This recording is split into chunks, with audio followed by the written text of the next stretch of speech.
সুপ্রভাত বন্ধুরা, ব্যাপারিয়ান ব্লগে তোমাদের স্বাগত। গতকাল থেকে প্রচুর বৃষ্টি পড়ছিল, রাতে ঝড়ও হয়েছিল। ঘুম থেকে উঠে দেখি এখনও সেই একই রকমভাবেই বৃষ্টি পড়ছে। যাই হোক বন্ধুরা, এই বৃষ্টি ভেজা দিন কিন্তু বেশ ভালোই লাগে। সুন্দর মেঘলা পরিবেশ আর বেশ ঠান্ডা ঠান্ডা ওয়েদার, খুব ভালোই লাগছে। যে কারণে আজকে একটু ঘুম থেকে উঠতে দেরিও হয়ে গেছে, তাই ঘরের কাজগুলোও করা হয়নি। এখন তাই ভাবলাম তোমাদের সাথে গল্প করতে করতে আমার ঘরের কাজগুলো কমপ্লিট করে ফেলি। ঘরটা চারিদিক এলোমেলো, বাচ্চা কাচ্চা থাকলে যেটা হয় আর কি, কারণ একটাই ঘরের মধ্যে খেলনা সব কিছু বিছিয়ে রাখা, যতই গোছাই না কেন সেই আবার একই রকম হয়ে যায়, কিন্তু গোছাতে তো হবেই।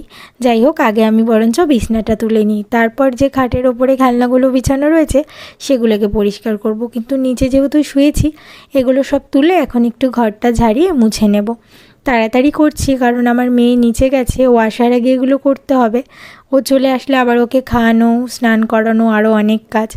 তো ও আসার আগে এগুলো একটু কমপ্লিট করে ফেলছি। জানো তো বন্ধুরা, এখন প্রায়ই প্রত্যেকটা দিন একই রকমভাবেই কাটে। সকাল থেকে কাজবাজের শুরু, কখন যে দিনটা শুরু হয় শেষ হয় বুঝতেই পারি না। সারাদিন মেয়েকে নিয়ে এত ব্যস্ত থাকি, আর তারপর বাকি যে সময়টুকু থাকে একটু সেলাই ফোড়াই নিয়ে বসি। তাই কখন যে দিন শুরু হচ্ছে শেষ হচ্ছে বুঝেই উঠতে পারছি না। কিন্তু জানো তো, একটা কথা ভেবে ভীষণই অবাক লাগে। আমি কখনো ভাবতেই পারিনি যে আমি এতটা চেঞ্জ হয়ে যাব। এমন একটা সময় ছিল, এমনকি আমার শ্বশুর বাড়িতে এসেও আমি কখনো এক গ্লাস জল গড়িয়েও খাইনি। কিন্তু সেই জায়গায় দাঁড়িয়ে মা হওয়ার পর এতটা দায়িত্ব নিয়ে সব কিছু পালন করতে পারবো, এটা আমার কাছে একটা সত্যিই বড় পাওনা। যাই হোক, আমার সংসারের কিছু কাজ কমপ্লিট হয়েছে, আমার মেয়েকে খাইয়ে দেয়, এখন এসছি উপরে। আমার মেয়েও এসছে, ওর দিদুনের সাথে বসে একটু খেলা করছে, সেই ফাঁকে আমি একটুখানি কাজ করে নিচ্ছি। কাজ বলতে সেরকম কিছু নয়, আসলে আমি আমার এই ড্রেসটা একটু এমব্রয়ডারি করব, তার জন্য একটু আঁকিবুকি করছিলাম। এরপর নিচে আসলাম মাম্মামকে স্নান করাবো বলে, কিন্তু দেখছি এখনও সেই একই রকমভাবেই বৃষ্টি পড়ছে। বৃষ্টি থামার কোনো নামই নেই, এত বৃষ্টি পড়ছে। কিন্তু এদিকে মাম্মাম রাস্তায় যাওয়ার জন্য ব্যস্ত হয়ে গেছে, কিন্তু কি করার, এই বৃষ্টির মধ্যে তো আর বাইরে নিয়ে যাওয়া যায় না, গেলেই ভিজে যাবে আর তাতেই ঠান্ডা লাগবে।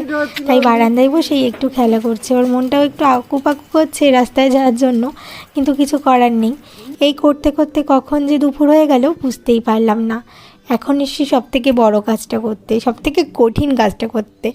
আসলে এই খাওয়ানোটা সবথেকে কঠিন একটা কাজ, কিছুতেই খেতে চায় না।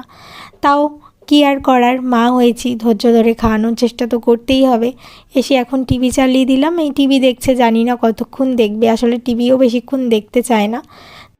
এই ছিল আমার সারাটা দিনের গল্প। টাটা।